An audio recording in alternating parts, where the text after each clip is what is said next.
was clear that most companies that weren't using this technology were going to need to use it. We left to start Capitalize, which is, an AI-powered data platform. I had dreams of working at Lennar. They laid off like 80% of their staff. I've got this auction company. Let's do it. 2 weeks later, I started 2009. I think it's going to be super impactful. That would be terrible. Basically saying like 10% of all outstanding mortgages, that would be a meltdown. What do you think the future of commercial brokerage actually looks like? Do you see it where brokers are no longer needed? All right, guys, before we get into today's video, I want to give a huge shout out to Loan Titan, the exclusive lending partner of this channel. Loan Titan has been the #1 lender in the Los Angeles area for years, consistently trusted by both brokers and borrowers. They offer mortgage solutions tailored to just about any situation, whether it's Fannie, Freddie loans, non-QM programs, construction loans, multifamily financing, or even land loans. They also offer in-house private money financing solutions for fast closings, distressed sales, or if you just need access to your equity quickly. And here's a bonus. If you work with Loan Titan, and you mentioned that Taylor Avakian referred you, you'll get $500 credited towards your closing costs. Their team is highly responsive, transparent, and genuinely easy to work with. Head over to loantitan.com and make sure you tell them Taylor sent you. Huge thanks to Cal Tizani at Loan Titan for supporting today's video and supporting the channel. Now let's jump back into it. Welcome to the podcast. My name is Taylor Avakian, and I'm here with my esteemed guest, Luke Morris. Luke, thank you for being here. Thank you. It's a pleasure. So you are my first guest that is not an apartment owner and or a broker. And so this is exciting for me because I've been diving deep into the world of technology. My first love came when I realized that technology can help me be better in my business. And with platforms like what you're building, you've gotten me very excited because all I'm doing is trying to differentiate myself. And so I want you to walk us through a little bit about your journey to which is your current company, Capitalize.io. But I know that you started at auction.com. You're like fourth employee and then co-founder of CREXi, which I know a lot of listeners are going to be familiar with. So can you walk me through how we got to Capitalize today? Yeah, absolutely. And thank you for having me. First podcast. I'm excited. Let's go. Let's do it.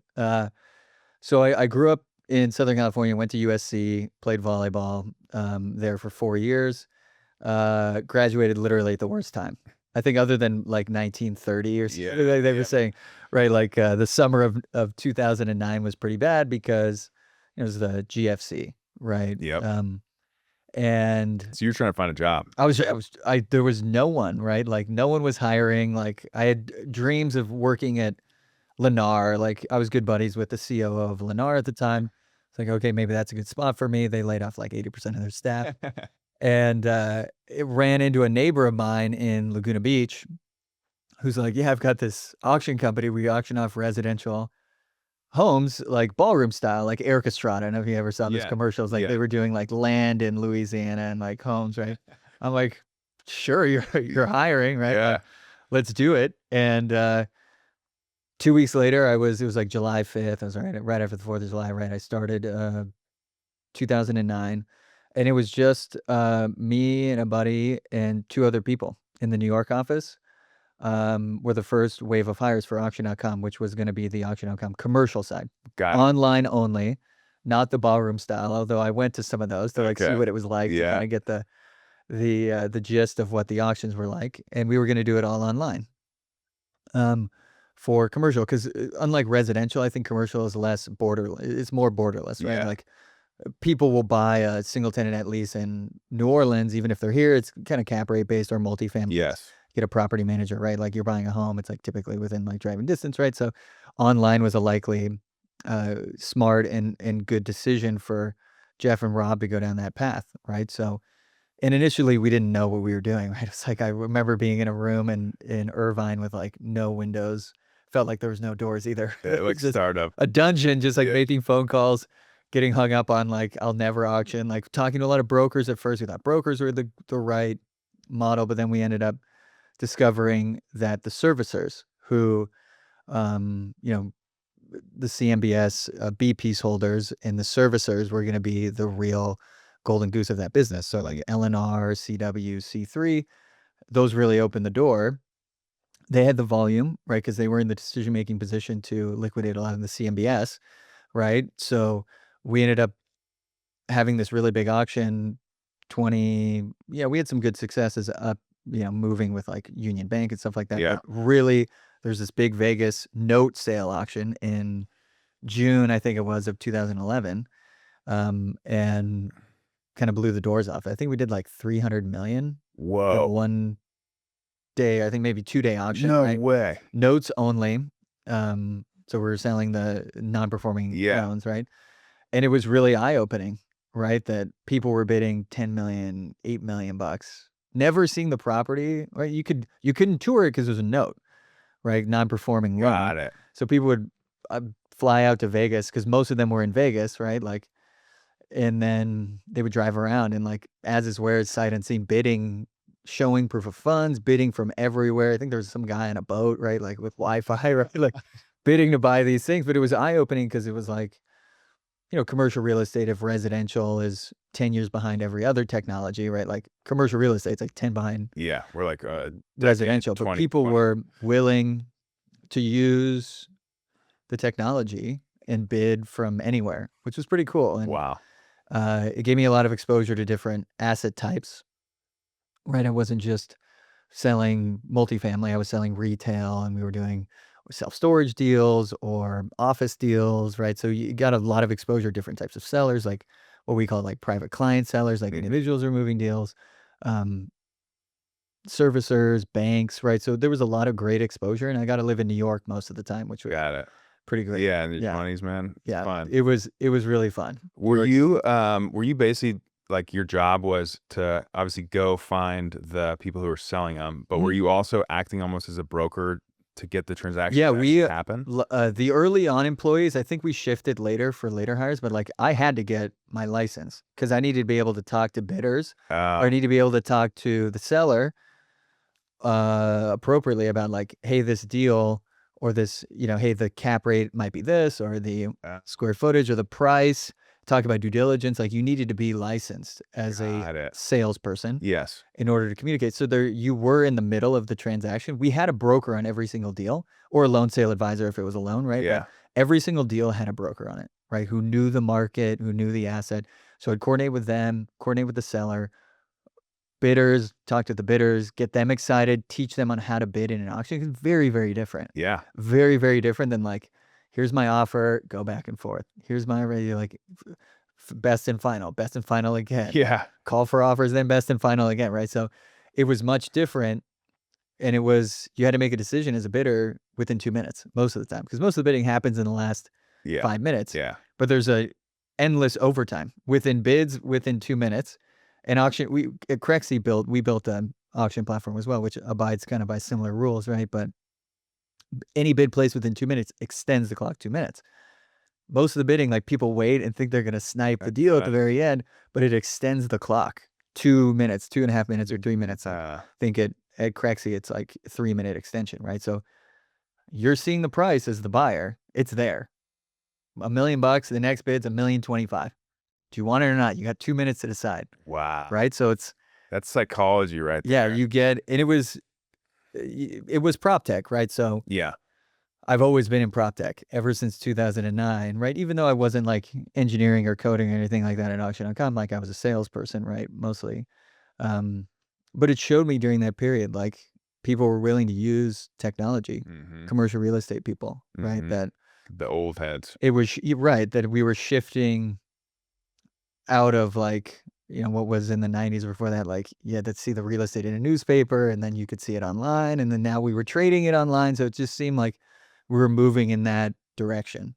Right. And then how did CREXi come to be? Because then you eventually co-founded CREXi, which is a massive platform today. Yep. So we, I think being the younger guns, like Mike, the CEO and founder, right?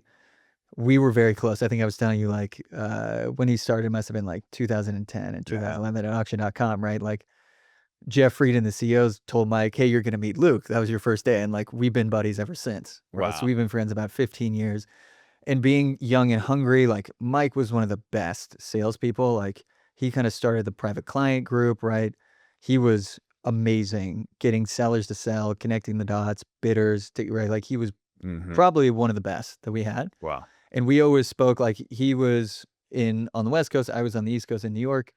We always chatted about how we could make auction better, how we could do things differently. And, ultimately, I think Jeff and Rob, the founders of auction.com, I think they were just happy doing auctions, right? Mhm. So seemed like there was an opportunity. I remember because Mike left and then I didn't hear from him. It was like the end of 2014. And then he showed up in New York and he's like, "Hey, this is happening. We're going to do it. Like, you should come. I want you to be the co-founder. Like, Yeah. let's do this. Like, I think we've got some momentum, blah, blah, blah." And I remember because we, in New York, my office was on Fifth Avenue. Like, there was a Barnes and Noble, but there was like a Tommy Bahama. Uh, And we went and it was lunchtime or something. And I'm like, shit, I'm in, let's do it. Took some shots. It was like maybe noon, right? Yeah. Like took some shots of tequila or something Yeah, like yeah, that. yeah. And then shortly thereafter, I put in my 2 weeks and moved back from, cause we were going to start it in LA, Uh-huh. moved back from New York, like maybe a month or two later. It was like the beginning of 2015 and started working on CREXi. What was your role? What did he want you to do? I think that was like the beauty early on. It was like everybody was hungry wearing multiple hats. Like Uh-huh. I ended up fitting more into the product role. I was very excited about building out the technology. I'm not not an Yeah. engineer. I'm not a ones and zeros guy, but I fell in love with like connecting with the customer, Mhm. figuring out what we needed to build and like setting requirements that engineers ended up building. Like, Got it. what was the site You're going to the look like? direction. Yeah, I like a lot of like the core features that still exist on CREXi today, like, the searching and the property detail pages and Mhm. like some of those really cool things we added, like you can submit an LOI. We track, we can host due diligence. We track clicks. We track visits. We track if they downloaded it, right? So those kind of Mm. ideas that we were hearing from brokers like, "Hey, I want to be able to like track, like I own this listing page effectively on CREXi, right? Like Mhm. show me what's going on. What's the level of interest by each person? Who submitted LOIs? Who downloaded the OM or the flyer? Who downloaded due diligence, right? Like we just took it to the next level as far as taking it from what was like maybe more of a billboard style into like a more active marketplace, Mm. right? With like better matching on when you search, like monitoring each person's click behavior. Because when you go on CREXi today, right, like each person has their own little machine learning bot that tracks everything they click on. So you might save a search and say you like retail, but if you're clicking on industrial, the search results are going to change because we see that you're actually clicking Uh, and you're clicking on OMs or you're doing due diligence and there's different scoring for certain activities, got right? So it's very new age. It's not just like run the search and you see the same thing that I see if we're looking at retail in a market. It might be price based, right? We're looking at the same search in Dallas for retail, whatever it is. Like based on my click behavior, we might rank listings higher because we believe you're going to click on those more because we're tracking what you're got it. clicking on, price or subtype, potentially like net lease versus like a strip center or something like that. So we took it to the next level, right? And I was one of the people who ran product for the majority of my career there and like had to learn that over time. I was not a traditional product manager that ended up growing into like kind of running the team, right? And then we were all wearing lots of different hats. I think like I did some fundraising through the first 3 or 4 years as Mhm. well, or like everybody's kind of like I remember like taking out the trash or like going to IKEA to get desks, right? Like sleeping on the floor Yeah, or you're like the true just startup, man. making it happen. And I think that like Mike and he did such a good job. Just like it wasn't necessarily like we found somebody that was like a perfect fit for whatever role. It's like we needed people that were humble and hungry, Mhm. and they figured out on their own where they fit, and we figured out where they fit. Right, Mhm. like it was like the running through the wall mentality. Right, like we had an idea too of what CREXi, where we can do and where we could take it, but um, it was the hunger, I think, and like the willingness to take risk Mhm. that ended up like because I think it like changed a little bit over time. At the beginning, we wanted to be like more transactional, like alternative style auctions Mhm. where you could kind of bid on other terms, not just the price, right? And then it morphed into more of like we're going to be more of an active marketplace where you could list and list for free and then still take advantage. You don't have to pay to keep your listing up there, right? Mhm. So it was like, and then we charge premium for like more leads or more access, right? So it morphed into more of like a pure marketplace Mhm. over time. right? But because we were hungry and humble and willing to run through walls or sleep on a beanbag, I feel like I still have a kink in my neck for that time I slept on a beanbag when we first launched the website in October of 2015, right? Like, I think kind of ignorance was bliss, or we were so naive that that was like a superpower for us, if that makes sense. Like, if we were listening to everything everybody said, like, no, CREXi wouldn't exist. Like, oh, there's, you know, CoStar, LoopNet, like, you know, you shouldn't do it. Or there was 10X who were chasing kind of more of a transaction marketplace, like, wouldn't exist. Let me ask you something, because I think a lot of brokers and a lot of people are, when they hear the word marketplace, right, in commercial real estate, it goes to one place, and that's CoStar. And CoStar is the 10 million pound gorilla. Like, they are just massive. And anyone who thinks that they want to compete with CoStar, it's like, okay, you better buckle up. And so it sounded like you guys, that was not even something you were considering. You were just trying to build something that the people wanted. Yeah, and I remember, and we were talking about Phil Voorhees before we started the podcast. I can remember we had so many brokers come into this. We could not afford an office space, right? So we rented a house in Venice. Like, it was kind of in vogue at the time. Snapchat was doing it. I think until like even a handful of years ago, I think there was still a lot of Snapchat offices like on the Strand in Venice or whatever it is, like 20 of them. Right? They just kept renting houses.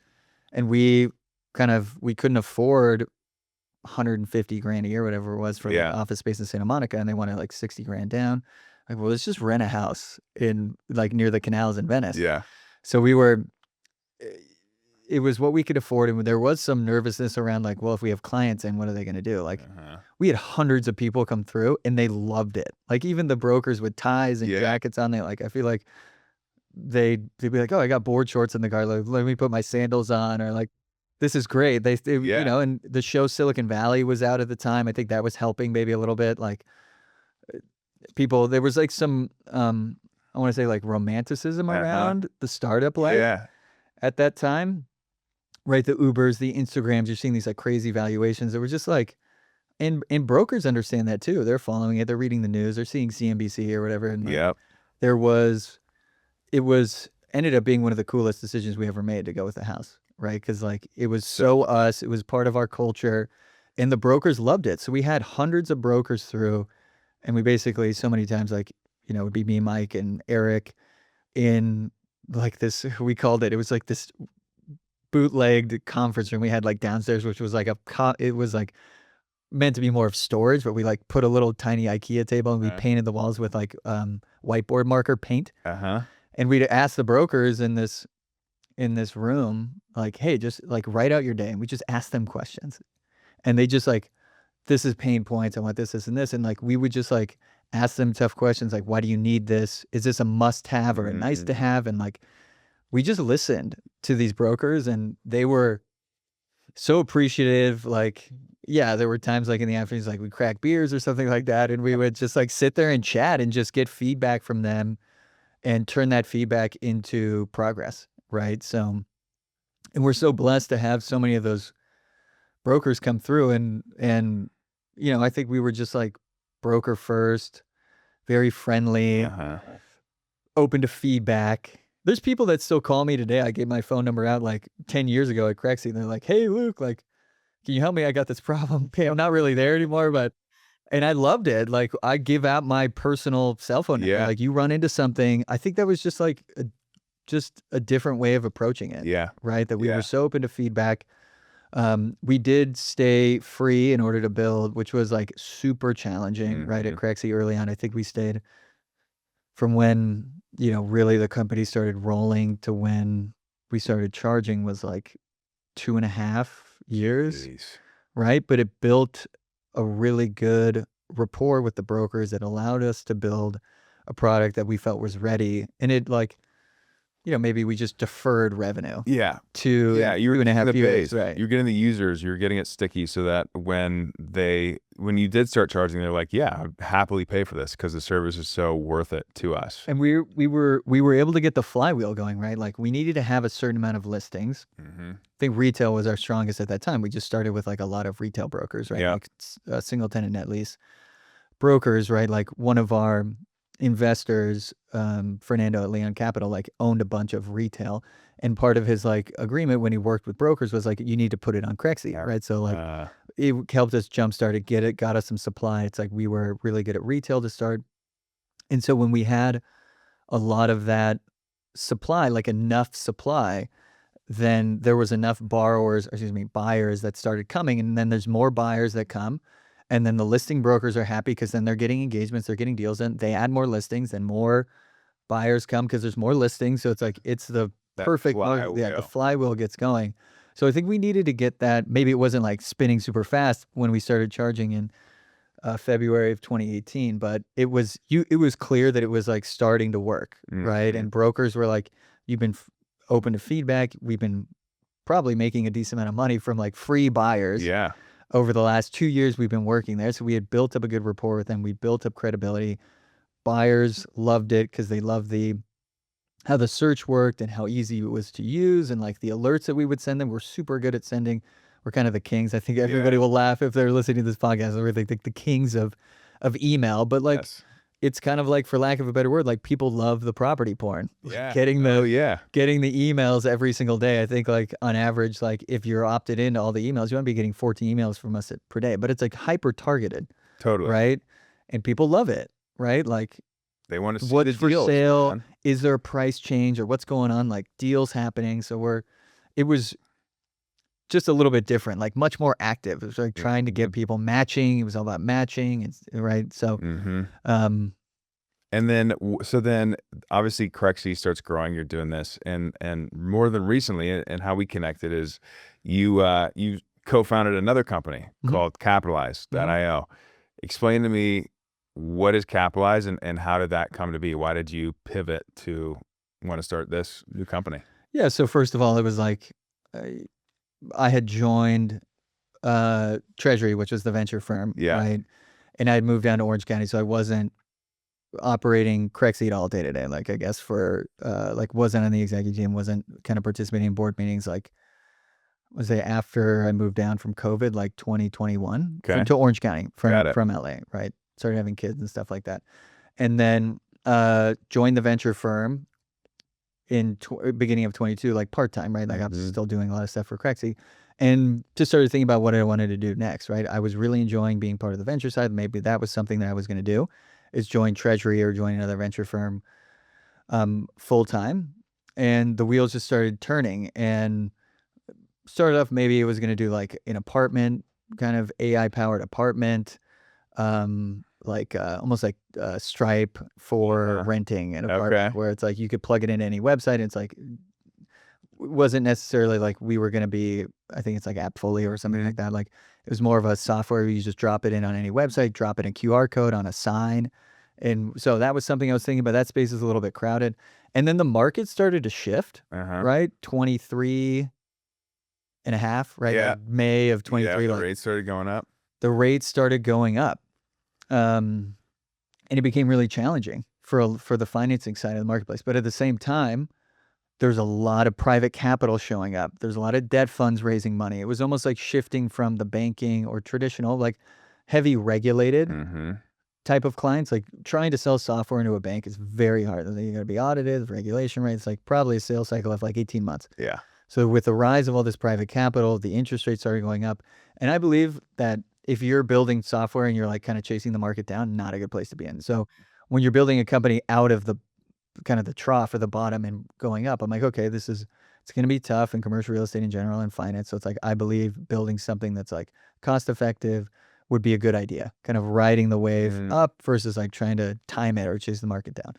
Right. And then the end of 23, I was in ChatGPT. It's like, dang, okay, this is like this new platform that's showing up. And I think that after listening to a million podcasts or reading a bunch of articles, like this is going to be the new platform. Yeah. Like mobile or the cloud in the late 2000s, like obviously the iPhone and stuff like that. Like that was a new platform. Cloud kind of made it more possible. You didn't have to have servers in your office in order to like host stuff, right? In the 90s or whatever.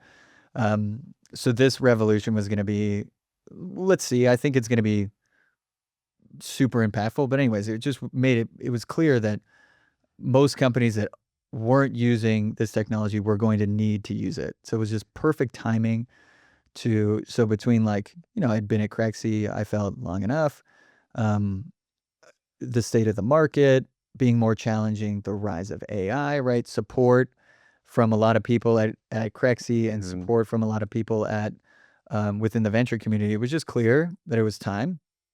And so we left to start Capitalize, which is, an AI-powered data platform, Okay. right? And what will, I believe, be more of a marketplace where we have brokers, mortgage brokers versus investment sales folks like Sure. CREXi has, and lenders on the other side. So lenders are the supply side of loans, Yep. and brokers are, bringing the demand in the form of borrowers, right? So, but what we do differently is like we use AI or AI agents to go pull in information more efficiently or with greater margin, right? Where you can, rather than having a human, like interns, like my little brother was our intern at CREXi, who was like, building listings for every broker who wasn't too lazy to add their listing.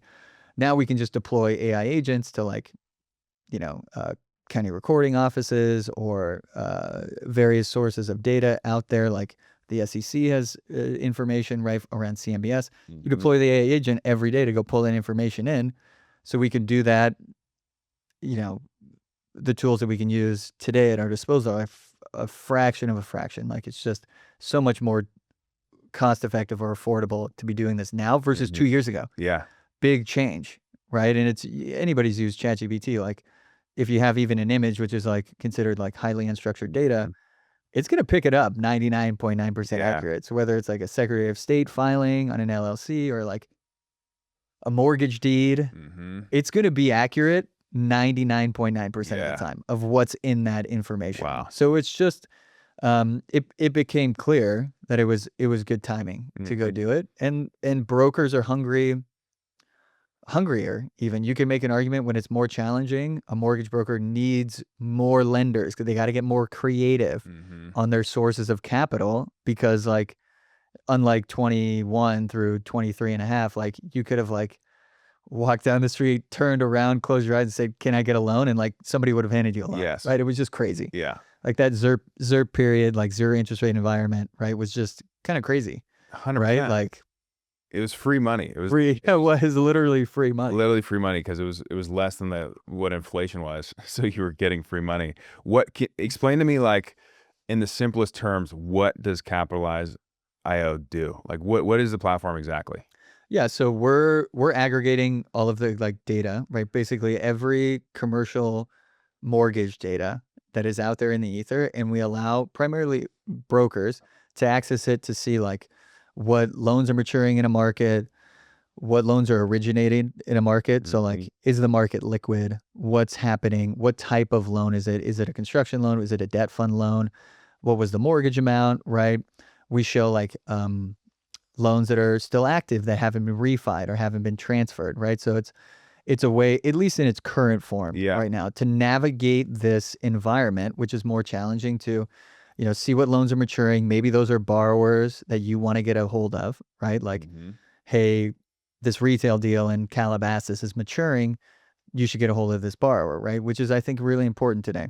And then once you win that business, like identifying how liquid the market is, right? Because we're pulling in information more real time than a broker can find, right? Because we're sending these AI agents and pulling the information in as real time as humanly possible. So like you can go on Capitalize today and like we have loans that close today on the platform. And that's really important in an environment where things are changing potentially, to know like what loan is getting done. Is there a loan that is similar to mine that got done today? Because if you miss that loan and you're only looking at data from 3 months ago, that's a big difference. Totally. Right. So again, looking at, potential areas to find business, maturing loans or active loans, or looking even at originations, right? And then once you win that business, then we have the most lender profiles, but they're lender profiles based off of what lenders have done, not what they say they do. Like every lender's website's like, we do everything nationwide, like every property types, because they want the deal. They want like people to come in, like a bank wants depositors. So if it's like a wealthy, right? So it's like, it's not a clear enough signal to a broker who has a borrower, they need to place a loan. It's like, no, who has done a loan or which banks or private money or credit unions or life cos have been the most active in whatever definition is of like the market, right? So if you're looking at I was on with a person who was looking at a deal in Miami this morning, right? Like retail deals, like Fort Lauderdale area, like who has done a loan of retail in the last, you can look in the last week, like to show you a match. We use an algorithm that matches you to the best lender based on their activity and deal volume and recency. So like this group has done the most loans recently and highest dollar amount, right? So it's, and we show like, match score starts at 100% and it goes down based on like those variables I just mentioned, right? So, and brokers use that, then we have contact information of people at each entity, right, that you can get a hold of, right? So we've heard that, I found a lender I didn't know was lending in the market, or I found a lender in the market. They didn't fund the deal, but they helped create competition with the borrower's depositor, right? Like, City National Bank of Florida, or whatever it is, versus like, and it allowed them to get better leverage, right? Getting another term sheet or I say term sheet, right? Like getting another loan offer from a different lender, right? So having that kind of transparency, I think, and having more arrows in the quiver for the broker, you look like it's like you're superhuman. It's like, 100%. I know who's done deals in the market. Look at how many people I've talked to. I have different loan offers. So you come in there and you look like, as a broker, like you did your job, or you're like a superhuman broker, right? So I think that's really important. And between CREXi and I think Capitalize, I truly believe that being broker first, because of the complexity of an asset. Is there going to be like some, Terminator-esque broker eventually one day? It's tough for me to say, but I do believe brokers, because of the complexity of an asset, that's why we're broker first. That's why 90% of all the subscribers on Capitalize are mortgage brokers. Right. So we're very much broker first, right? Because I believe they're the ones that know the space, they're boots on the ground, like they're going to be the best subscriber because they understand the market, and it is a very complex asset, right? 100%. There's so many nuances to it. And so then I guess I'm going to ask you, because I think this is a question that a lot of brokers are having too. And this was first proposed to me probably 8 years ago, when they said the brokerage business is going to be a lot different in 10 years. And I don't know how this guy knew it, but he knew it. What do you think the future of commercial brokerage actually looks like on the lending side and on the investment sales side? Like, does this become where everyone wants to cut out middleman, right? And a broker technically is a middleman. Do you see it where brokers are no longer needed? That's a good question, and I think I'll start with like backing up. So it's like the internet happened, right, and late 90s, early 2000s, right, and people at that time probably like, oh no, I just listed on Zillow, right? Like whatever was around, Craigslist even, like I don't need a broker. I'll just like list my house on these sites, right? But like if you look at the state of the market then, what the average commission was for a residential broker, and now there's actually more residential brokers and their commission is the same, other than this ruling from NAR, kind of, right? Sure. Largely the same. Hasn't really changed. But I think what's happened is it's just made things more efficient, more liquid. So there's been more transactions. The speed of close is faster. Like it's been more predictive, right? So I think that's and we'll see. It's different with like AI. It's a different thing, right? But I think it's going to just create more opportunity. Like brokers can do more things faster.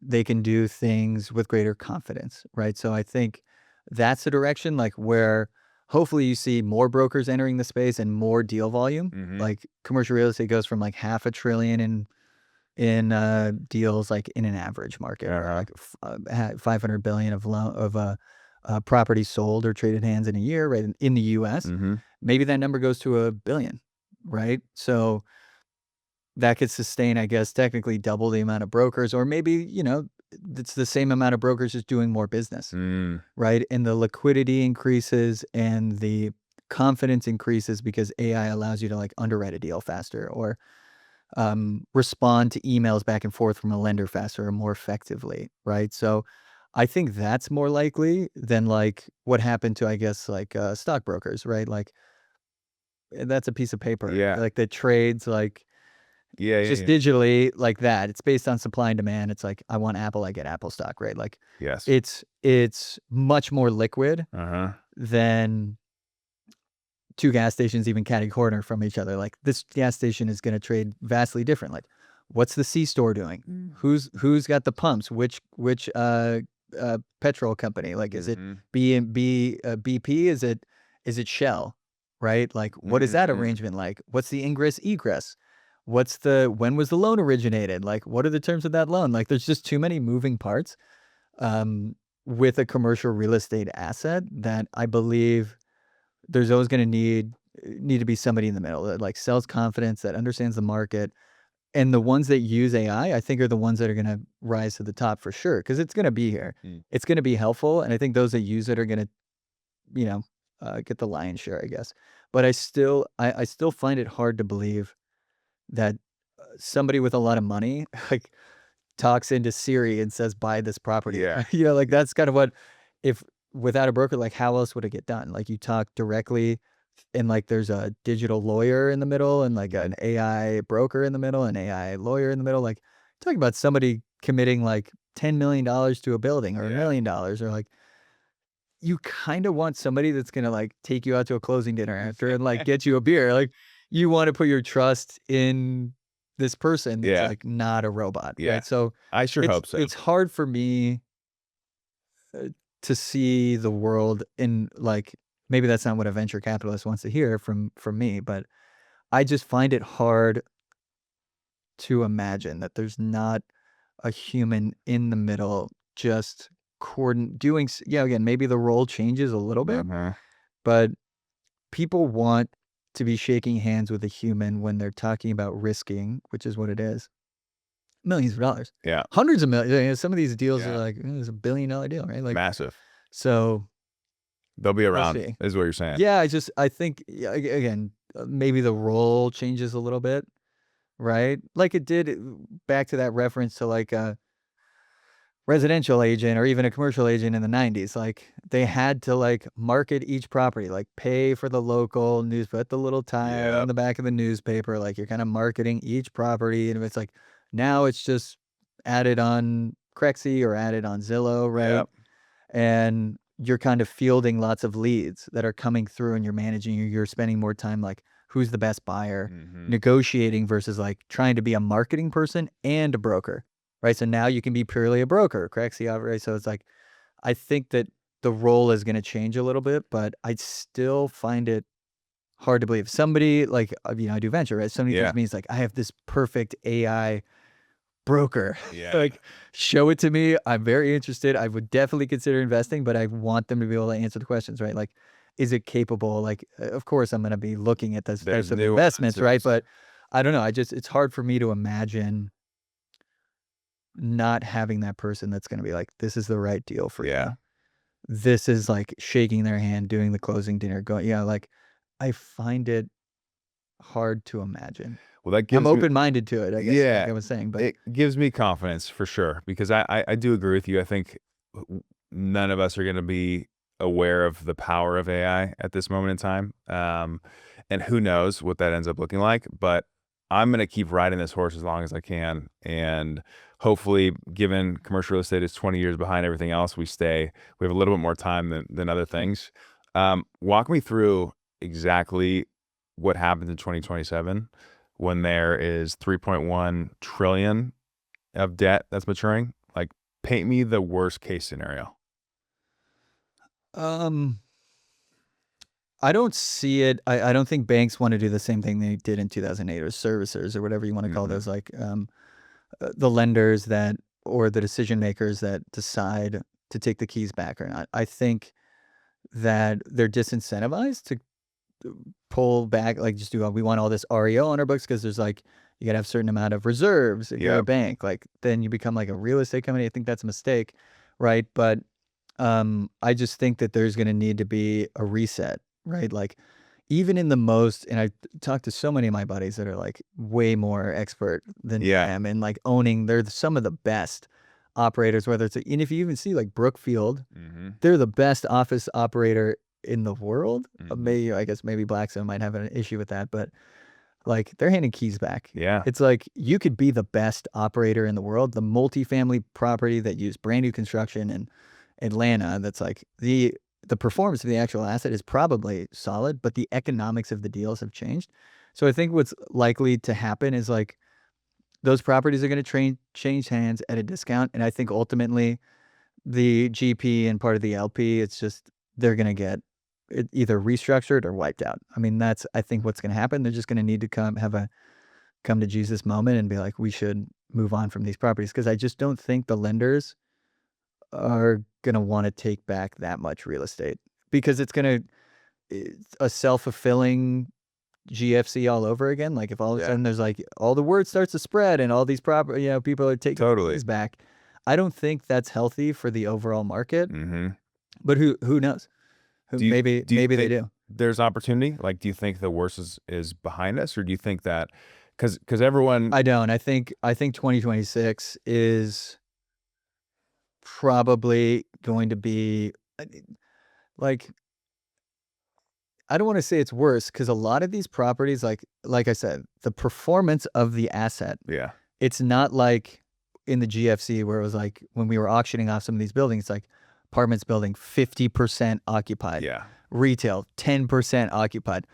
A lot of the assets are performing well, right? So it's like, I just think that the economics have changed. Therefore, there just needs to be a new ownership group for all these assets that come through, and maybe work it out with the bank. Maybe there's an opportunity for some of these owners with these loans maturing to earn some promote later on or something, right?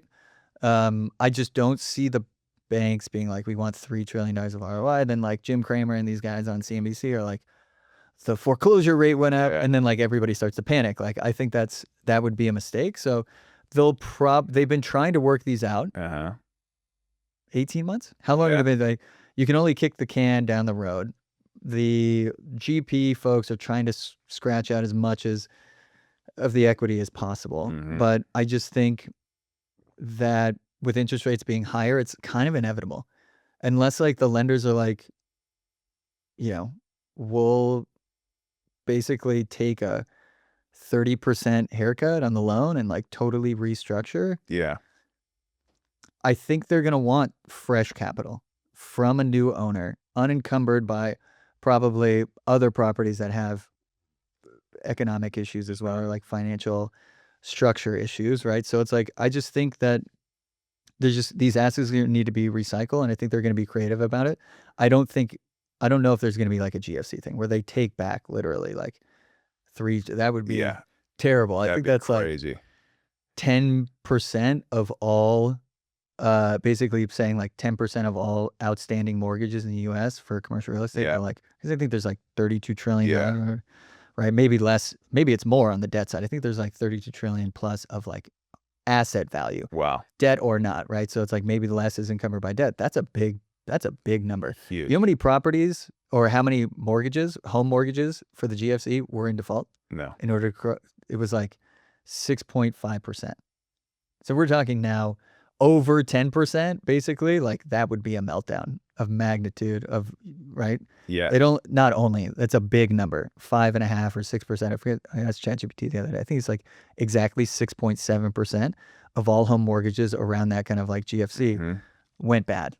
That's you read the news or the books, you watch like the, Big Short, right? Like felt like it was 50. It did. They were telling like everything, the world is burning down. And they explain that in the book and in the movie. It's like, in order for a meltdown to happen, it like only needs to be a little percent, right? So I think people are wiser now. I think they'll figure out a way to navigate it. But I think just like, it's unfortunate, but those folks that just took on basically free money in that period of ZERP, right? Yeah. They're just in that position where I think a lot of their equity is just in trouble. So how does someone take advantage of it? If you're a buyer or a broker, how would you position yourself to take advantage of it? Pick up the phone and start calling these folks with loans maturing, right? Like get in front of them, try and work out something with the owners, right? Directly. Hey, I know your loan is maturing in 6 to 12 months or whatever it is. Like, let's work out a deal. Like there's how many I feel like there's a new article every day in the Globe, like at least over the last 3 years, like, oh, we just stood up a rescue capital fund. Yeah. Separate, like, Yep. there's people getting creative right now, right? So, and you can't.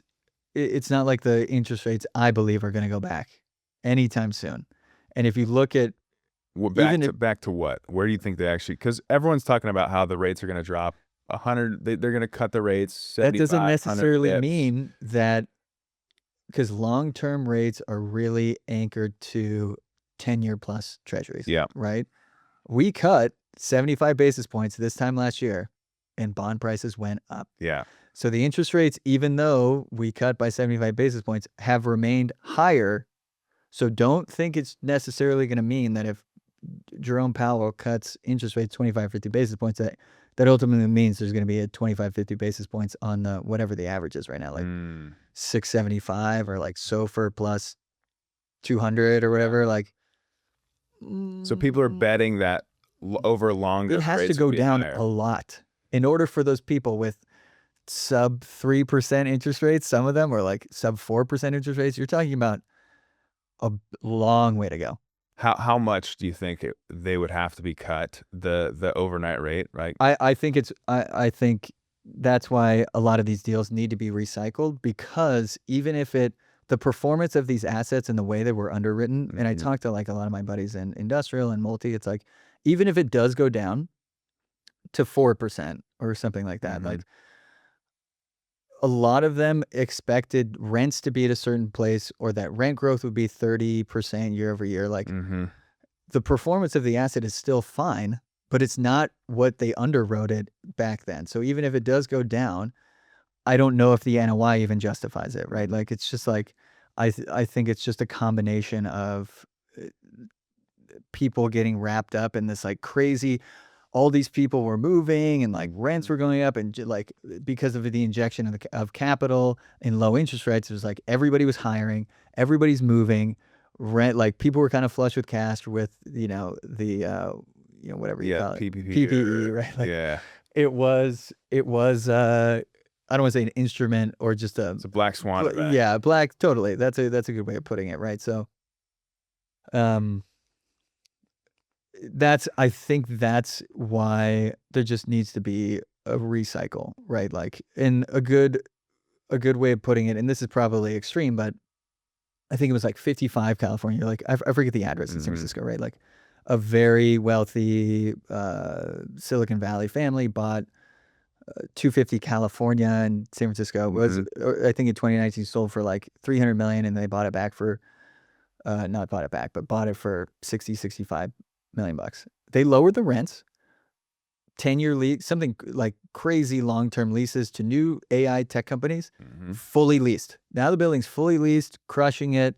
And I think you just need to have that kind of reset. New owners come in. They're not trying to keep rents too high. San Francisco was like totally inflated for rents anyway. Yeah. And, you have a reset, like, and when the price moves from, I forget, crazy rents they're asking in San Francisco, like $13 a foot per month or something like that. It's just crazy. And they're like, it's now $4. Yeah. And people are like, $4 a foot. Like, I'm in.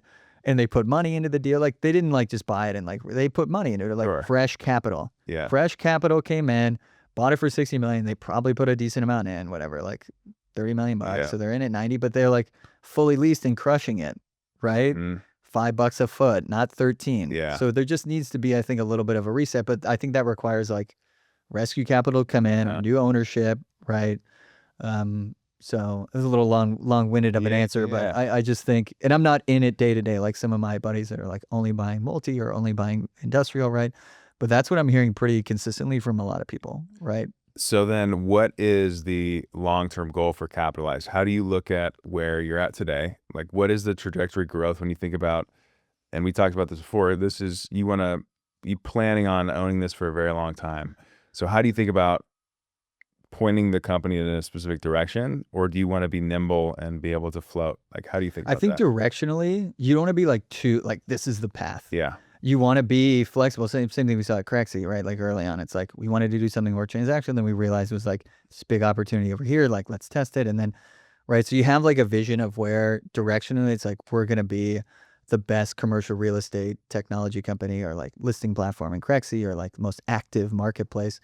for commercial real estate, which was CREXi, like we want to be the, AI powered commercial real estate finance data platform.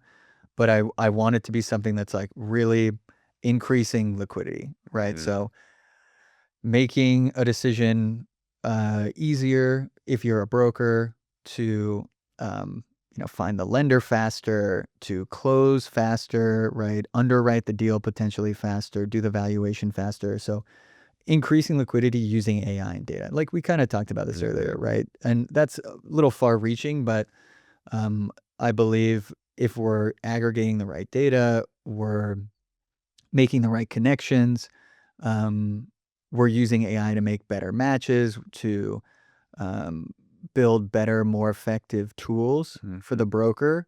And I don't want, when I say tool, I don't want people to think that it's going to be like, how much of a labyrinth is Salesforce? Yeah. Right? Like, I kind of want to be the anti-platform platform where it's something that's like, if you have your own CRM, we plug into that. Or if you, a lot of people, and it's funny because when I'm like, hey, look up a deal, show me like all the emails you sent, or like, where do you store all the information on a deal you closed last year? They go to their email and they like look up the thread where the email is and like, okay, let's link your email and like organize that information. Like you still operate an email, but we're aggregating the data for you and like allowing that data to be more actionable. So when I say tools, I want it to be kind of more of an anti-platform platform where they can get value quickly without like, it's a lot to ask a broker to like switch from Salesforce to HubSpot, like download all the information, right? Like I kind of want to be something that's like more lightweight and creating value by using AI or integrations and having the best data, right? That then powers the broker to make them superhuman, or the lender for that matter of fact, right? Do you see retail people coming on here, like principals, like owners wanting to use the platform? I think eventually, but we'll do it in a way like, I don't know if you've been on Capitalize, right? We were just talking about like matching a lender by looking at performance in a certain market, right? Like we want to have a profile in a broker. So the same thing, it's like you're looking up Miami or whatever. It's like, who are the top brokers in that market? So I want brokers to have a profile, right? And we can kind of create a profile for them looking at like sending an AI agent or whatever to like Marcus Millichap's website, pulling it in there, and then they'll claim hopefully a transaction. Like, oh, I did that loan last year. So we start building a profile in them, right? And then we'll start surfacing them if borrowers end up coming, right? And a lot of lenders don't like working with borrowers that don't have a broker, right? So we want to do it in a way that's like tasteful so we can connect the borrower with a broker, hopefully. Because 70+% of all deals, loans, they have a broker on them. And lenders, certainly like agency folks or life co's, like they don't want to see a borrower without a broker, right? So making sure if they do come, we're making that connection. Or we have a separate tool for a borrower that maybe they're just using to like get alerts, right? Like, hey, you need a new mortgage, interest rates just went down, like you should be talking to a broker. Like do it in a way where it's like we're not disintermediating the broker, right? You don't want to cut the broker out. No, and I don't want to be a broker. Yeah. Like all of a sudden we stand up, it's like, okay, now Capitalize as a broker. Like I don't want to be in the brokerage business. Like brokerages are in brokerage business. They're good at that. I'm good at building technology. They're good at brokering. I don't want to be the broker, right? So, but if we can create value to the borrower by connecting them to a good broker in a particular market, or give them sort of analytics around what's going around their property potentially.